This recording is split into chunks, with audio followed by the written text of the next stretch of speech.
Oh my god. Idyllic. Beautiful. This is like a wine commercial. Now, what does that wine taste like? We'll get into that in a minute, but like... Yeah. I'm I'll wearing that save that shirt. for the episode proper. Oh, fuck yeah.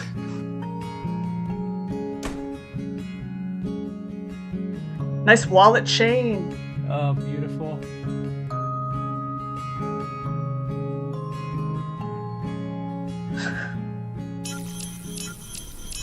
Oh, His this best fucking character. rules.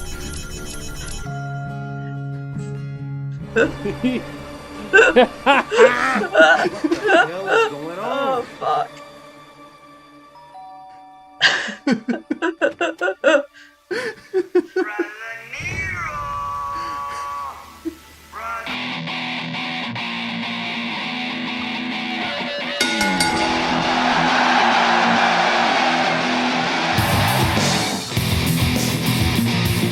Welcome to the Big Match Minute.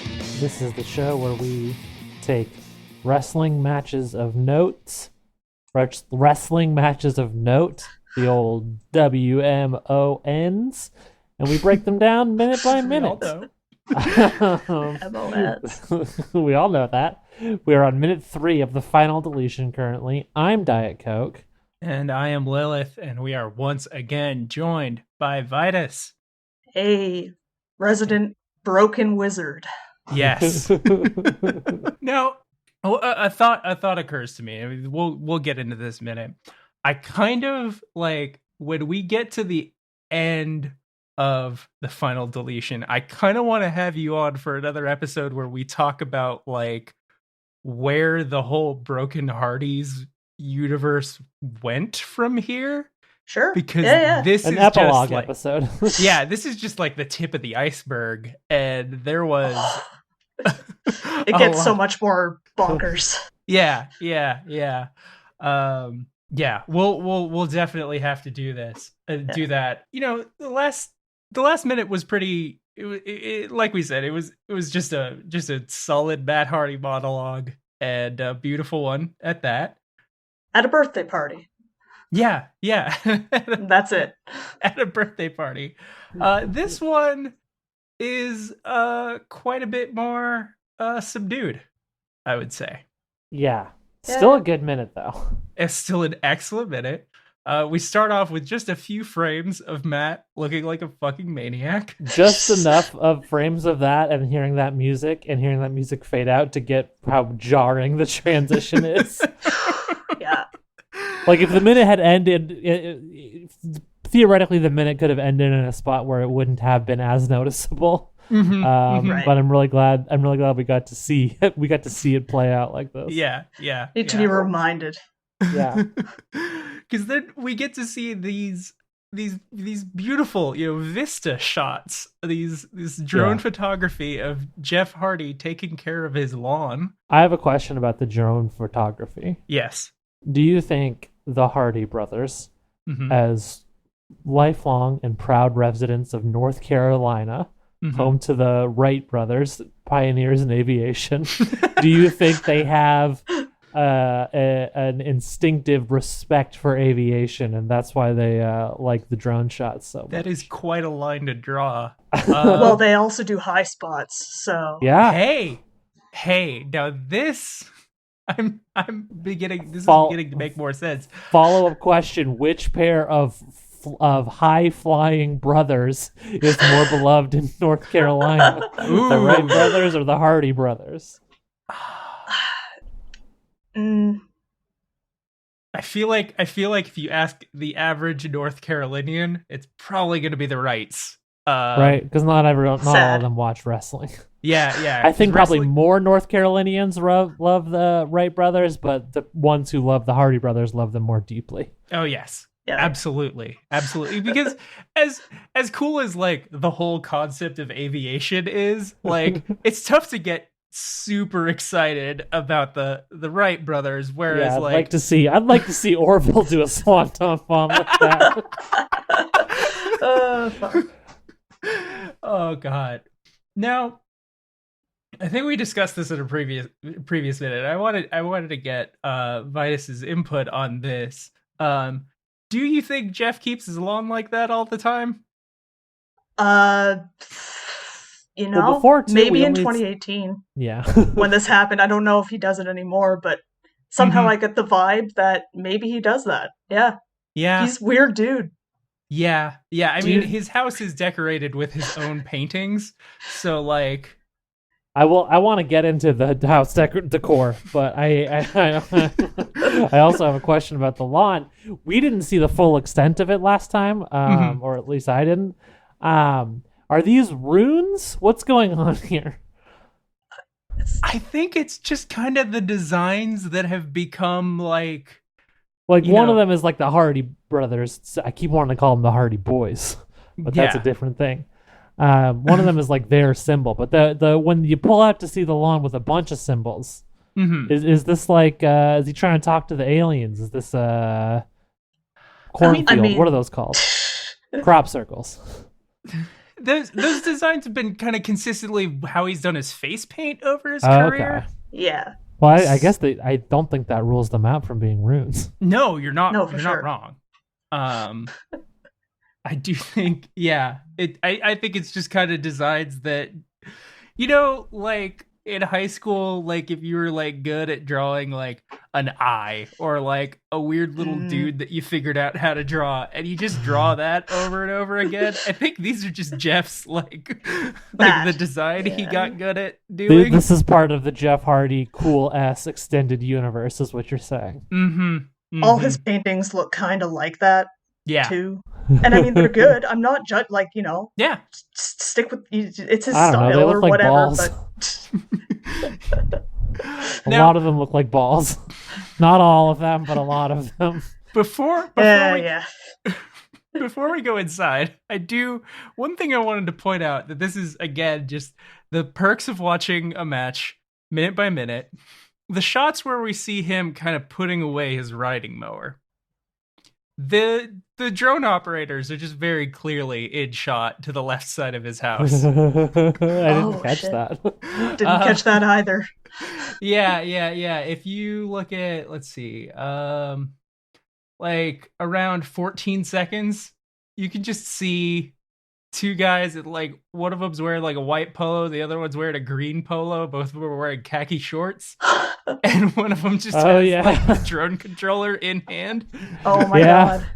You're completely right. Yeah. Play the mower. Sorry, I just have to skip through. Oh yeah, take your time. I don't know. That's fucking funny. I mean, I don't want to point out a whole lot of. The other thing I will say, the like designed parts of Jeff's lawn kind of look like shit. Like it's really yellow it does and kind brown. Of look bad. Yeah. When I'm trying to remember when this was filmed, like time. It was 2016. Yeah, but I mean, season. Oh, because it could have been like fall or something. Yeah, I think it was like late summer. I mean, I don't know. Okay. The trees look pretty green. True. That's true. Just brutal Carolina summer, I guess. Yeah. So, he puts away his riding mower, and it goes inside. Yeah. And let's talk about these walls. Let's do it. I want to talk about the walls. Diet Coke, what do you have to say about these walls? They're so blue. They're very blue. They're not the kind of blue that adults' walls usually are. Yeah, they're sort of like kids' playroom blue almost. Yeah. It's blue, but just bright blue walls with stark white accents on the doors and windows and archway. Archway, is that what you would call that? Like the openings in between rooms. It's just kind of an insane look. It's very Playmobil, It's hard. It's obviously hard. It's a house, It's obviously solid, but it just looks sort of plastic. I feel like on the other end of the spectrum, if these shots were lit completely differently, and by that I mean it'd probably have to be at night, this kind of looks like a set that would be in an episode of Hannibal. Sure. Yeah. I don't agree. You don't remember, like, Hannibal episode 1, there was, like, the bizarrely red bathroom. Yeah, but that's a whole different kettle of fish from blue. From this shade of blue specifically. I guess. The flamingo statue is also throwing me. Yeah, the flamingo statue is incredible. That's a Jeff Hardy design, no? Like it looks like if I got closer, I would see a lot of the same symbols from the lawn. I wonder about that. I don't know. There's also a painting of a dog we see. Yeah, that's a Jeff. That's a Jeff, and I like that one. I kind of like it too. The dog is also wearing a harness, which I like. It's like it's a dog in a real life situation. Yeah. This is not some idealized version of a dog. This is which I find you pointed this out, and I just want to commend your dedication, but you're wearing the shirt that Jeff is wearing in this. Yes, is that right? Yeah. Wait, right now you are? Yes, yeah. I didn't realize that's what you said. I heard you say something. I didn't realize that was it. Oh my god. Yeah. And that whips. It's about as gross as the one he's wearing, I would say. Does yours have the sleeves cut off like that? Yes, absolutely. The extreme sleeves cut off. Sleeves and a significant portion of the torso cut off, I would say. That's the best way to cut a shirt. Yeah, I agree. I love it. Yeah, had to have something to talk about. Definitely appreciate that. So Jeff takes us in for a contemplative moment. Yeah. Breaks out his guitar. A nice shot of his tattoos. I'm a big fan of Jeff's tattoos. And his ugly, ugly couch. I hate leather furniture so much. Me too. I'm willing to go in on this. It always sticks to my back because my shirt rides up a little bit and it gets gross. Yes, same. Yeah. If it's somewhere I live, listen. When I live in a place, chances are I'm gonna not have my pants on sometimes. Yeah. And I can't live that lifestyle with a leather couch because then my legs are also sticking to the couch. Absolutely. It's also like, as much as I hate the experience of sitting on them, I can admit that a black leather couch can look nice sometimes. Yeah. But this is also just fucking ugly. It looks like car seating almost. Yeah. It's Tootsie Roll Brown, Well, Jeff's only sitting on that in his trip jeans, so. Yeah, I guess that is the advantage of if you're living a sweaty lifestyle, like I imagine Jeff Hardy lives, even outside of wrestling. You do want a couch that won't absorb smells as much. Yeah. And that is one thing that leather is good for. Sort of dry wipe. Yeah. Now I do want to circle back. I hadn't given Jeff Hardy's tattoos a close look. They are very good. His hand ones are great. Yeah, which wrestlers do not always have very good tattoos. That's true. We're looking at you, CM Punk. Oh, CM Punk's tattoos are bad, but like they're bad in a good way. He got most of them before he was famous, and also like. I think that's why a lot of wrestlers' tattoos are bad. Well, Randy Orton doesn't have that fucking excuse. That's true. Randy Orton just has bad fucking tattoos, and he got them when he had $1 zillion. Yeah, that's true. That's true. And I do love Pepsi, so I don't know why I'm marching on CM Punk. Like CM Punk's one of the few allies I have in the fight for Pepsi. As a respectable soda flavor. I'm looking at the tattoos closely for the first time now too, and I gotta agree, Lilith. These are some pretty bitchin' tattoos. Yeah. The hand, the like design going down with like the trees going down to his fingers. That's really good. Yeah, trees, and then there's also like some claws mixed in there in a really satisfying way. Yeah. I also like that one hand he has like the whole. He's sleeved up basically, and the other hand he has like nothing. The other arm, I mean. I appreciate that kind of that creative decision. Yeah. In tattooing. Unless he's just like halfway through, which is also possible. Yeah. I mean, listen. Jeff Hardy's aesthetic decisions are clearly all made with purpose, if not taste. Definitely. Yeah. Definitely. I mean, you look at that facial hair. That's a true. decision. That's true. Also, I mean, the neck tattoos as well. Yeah. He believes in himself, and that's what matters, I guess. Yeah. Very much. Very much. Now, after he's playing guitar, and then we cut to. Well, I would also like to talk about the fact that and this is a small thing, I just do need to bring up the fact that all of the cabinetry in his kitchen, all of the cupboards and the kitchen island itself, they all match the couch. It's all it's all that same shade. Mm-hmm. So you're really the three tone effect here is like bright paper white, weird child blue, and just Tootsie Roll brown. Bad shades of brown. You could not create an uglier room, I think, than Jeff Hardy has done here. I'm not certain that we can blame Jeff Hardy for that, but in kayfabe we can blame Jeff Hardy for that.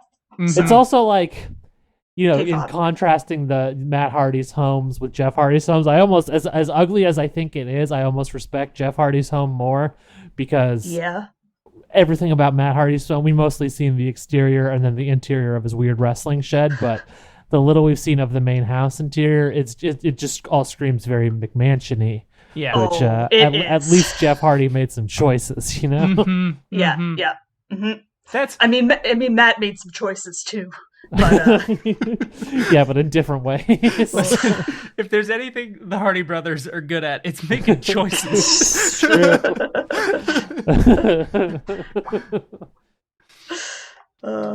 Okay, now I am ready to move on now. Yeah, because we got to talk about Vanguard 1 Vision. I'm not done talking about Jeff Hardy's shitty interior design. I'm sorry, I just noticed one more thing.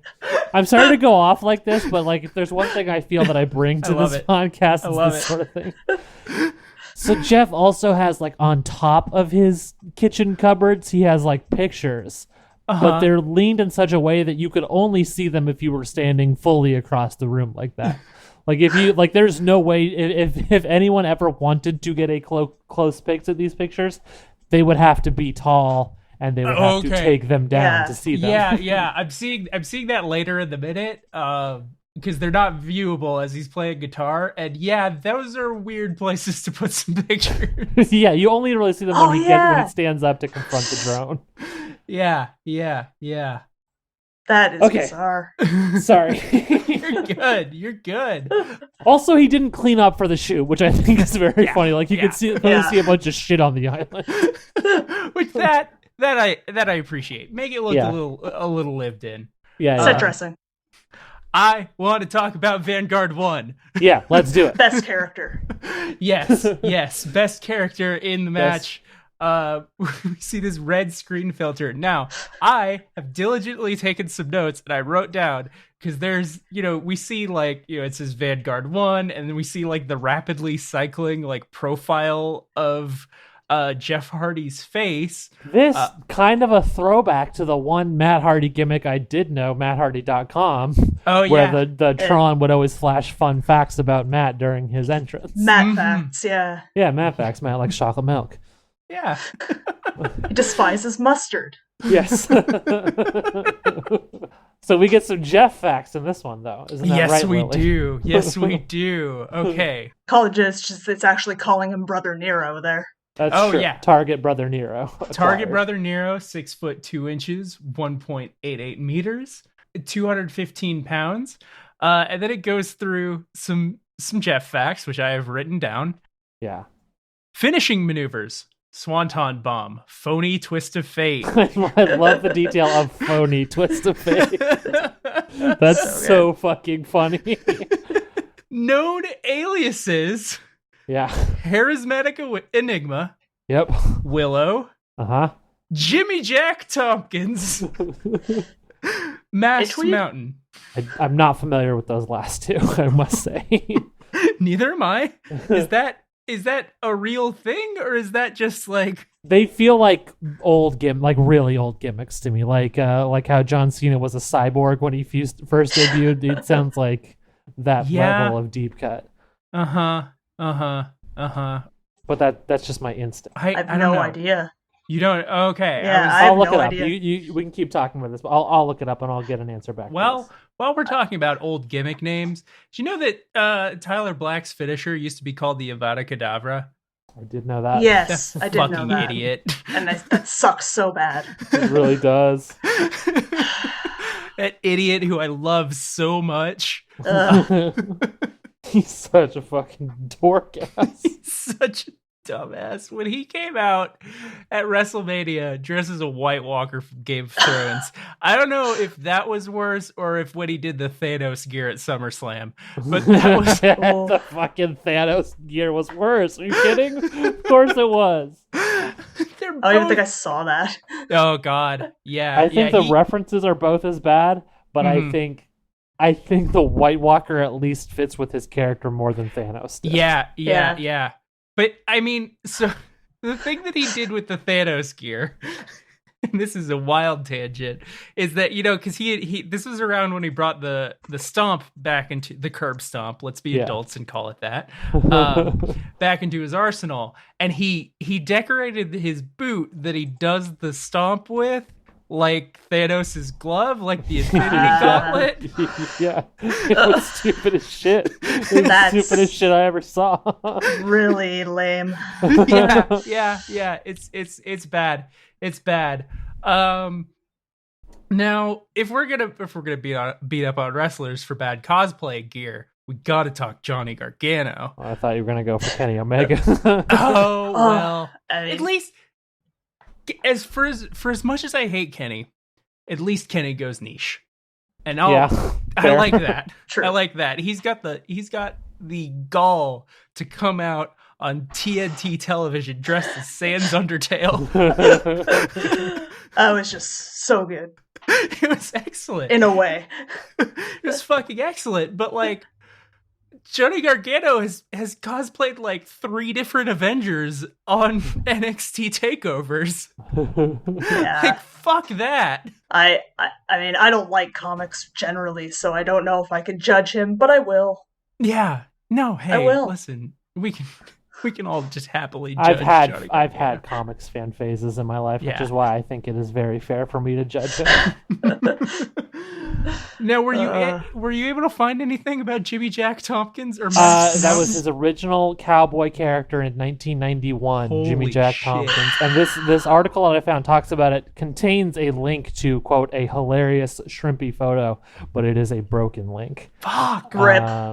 Yeah, I have not yet found anything out about the Masked Mountain, but I will report back. Okay. Well, while you're doing that, I'm going to go into the other attributes. Yes, which I think this was my favorite slide. The best parts, yeah. Selfish traitor. Yeah.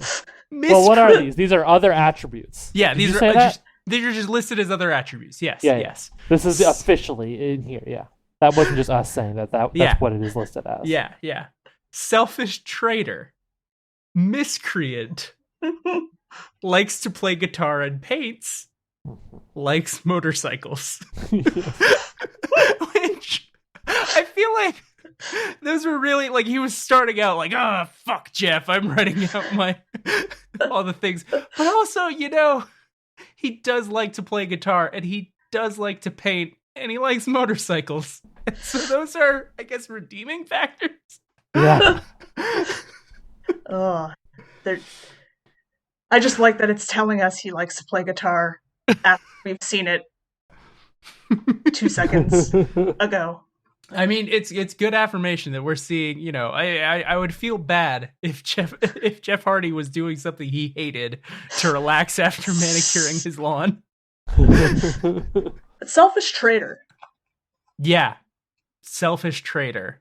Which and maybe you can go into this because I like went through there's like a YouTube playlist of like the whole Broken Hardy's storyline. Was it my YouTube playlist? It might be your YouTube playlist. Are you WSP Wrestling? No, okay, that's not me then. Someone else did it. Someone else did it. That's cool. Okay. I was gonna say that'd be fucking cool as hell. No, but so this playlist just starts at the like it has a couple clips before the I Quit match where Matt supposedly was broken. Yes. And I don't like. Do you have any more insight on like what the inciting incident was of that feud? Because it kind of just seemed like the regular Hardy brothers feud of like, we just kind of, we hate each other because we're brothers and we're fucking sick of dealing with each other. So like why it started sort of thing. Mm-hmm. Yeah. Yeah. I mean, I think the I Quit match is when he was broken, right? So like, right. I feel like it was just, the build before that, he was sort of acting erratic or whatever, but like it was more about, I think, he lost they lost the TNA tag titles. Oh, okay. Because of Jeff Hardy, because Jeff injured himself, not in the ring, but outside of it. And that is a part of, I think, what led to the I Quit match, because they started feuding over that, basically. Okay. Matt started calling him Brother Nero because he felt like he betrayed the tag team by getting injured elsewhere.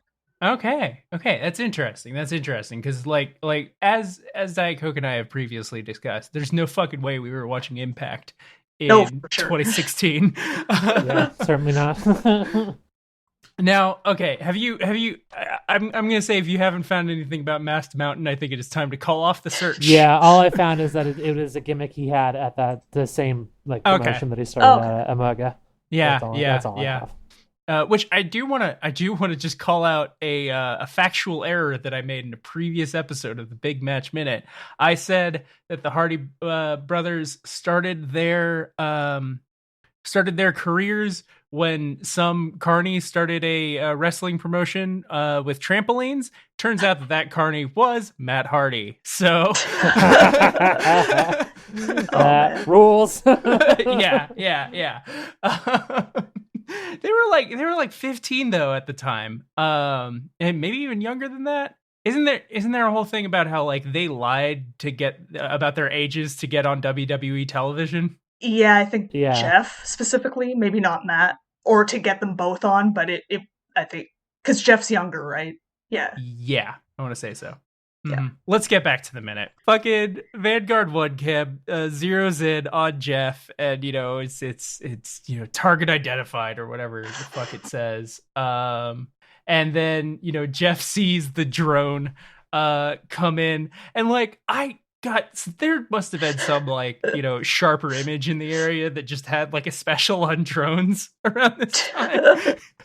For sure. They've got a lot of drones. Yeah. So Jeff gets up and he's like, "Oh, what the hell is going on?" His delivery on that line kills me every time. What the hell is going on? Okay, you did it much better. Yeah. It is absolutely ridiculous. It's not good. It's like bad. It's very Jeff delivery, but it's I love their accents so much. Oh yeah. I mean, I love the regular North Carolina accent. I also love the broken Matt accent. Yeah. It's all good. And then the doorbell goes off. And Jeff runs to the door. He opens it up. And it's the drone. It's Vanguard 1. and it says there's this pitched up voice. Yeah. Brother Nero. Yeah. Pitched up with like a robot filter too. Yeah. I think it's pitched up Matt, possibly. Yeah. I definitely do think it's Matt. But yeah, and that is the end of the minute. We do get to see Jeff's reaction to it too, which is just like Jeff's reaction disappointment. The most like I feel like it's the that is the face of somebody who, like, I got a babysitter to come see my brother's band, and holy shit. Yeah, totally. This is me and my wife's one date night, and fuck. Yeah, just like, I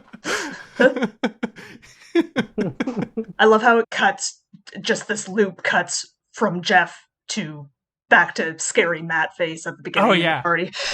Yeah. The experience of watching the minutes on a loop is like something that I very much enjoyed about making this podcast, because there does become like this kind of like you create a universe in which only that minute exists, and it has its own rhythm that really gets in your head. And the end and the beginning kind of become part of a continuous piece, and you can kind of for sure. It's a snake eating its own tail in a lot of ways.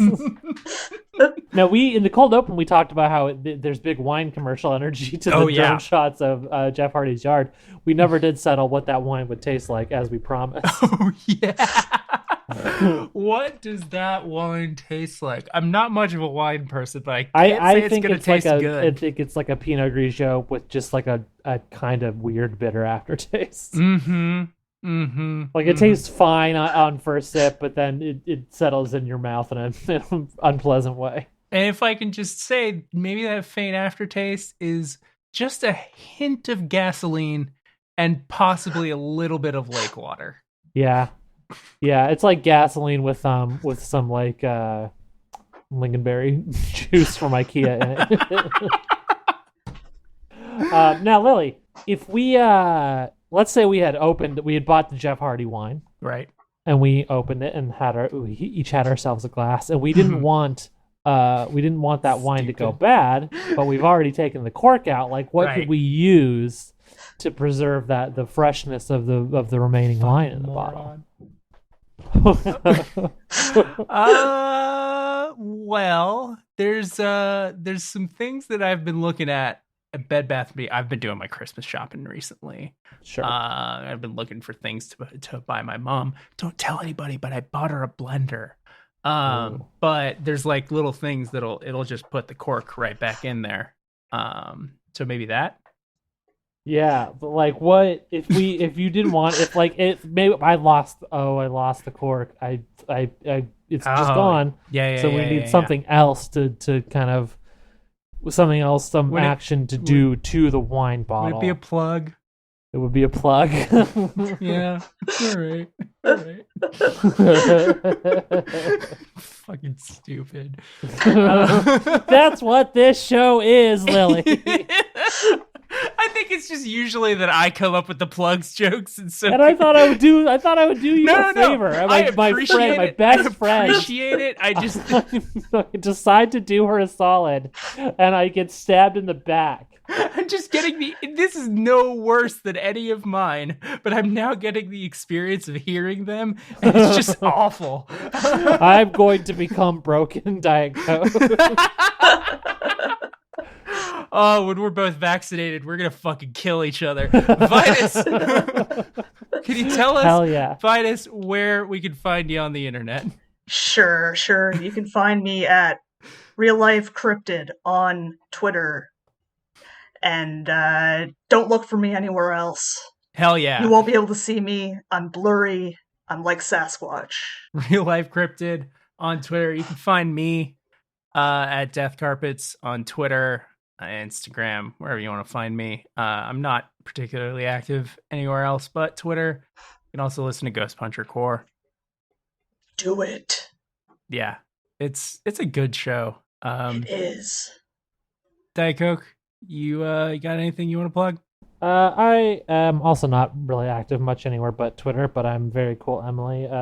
Just about everywhere you can find.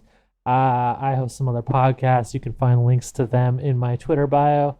Also, if you want to see me stream video games, you just go to dietcoke.cool. Now, okay, I want to maybe Diet Coke, if you could actually give me a second. Okay. Vitus, come over here. Okay. Okay. So, if you like if you wanted to come up with like a cool catchphrase to like end pod, you know how podcasts end. Oh, sure. Like everybody, they have like sign off phrases because they're like professionals and stuff like that. If you were to come up with one for this show, can you think of one that would be like maybe like good or anything like that? No, sorry.